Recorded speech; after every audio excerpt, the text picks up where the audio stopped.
two types of fishermen. One, when there's a tangle, they just cut that shit and retie it.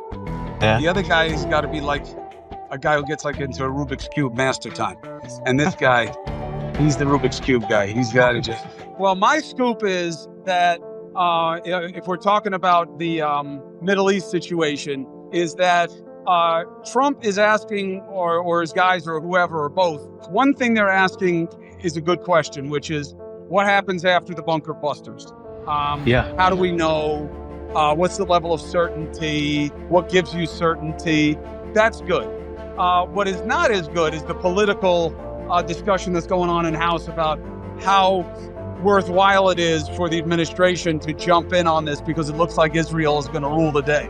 That bothers me as a motivation for something like this because, I agree with the premise that the regime can't have nukes. I don't agree that this is the only way to do it. It's been weaponized, whether they actually have nuclear weapons. I mean, I feel like we're reliving the Iraq war debate here. That I don't think we're doing. I'll never do that again.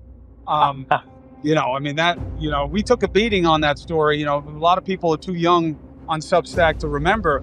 But the American people believed the Bush administration, Ari Fleischer and the other guys who were telling them that we were affecting operational security on the ground in Iraq by talking about the lack of weapons of mass destruction, the lack of yellow cake as a motivation to get in there.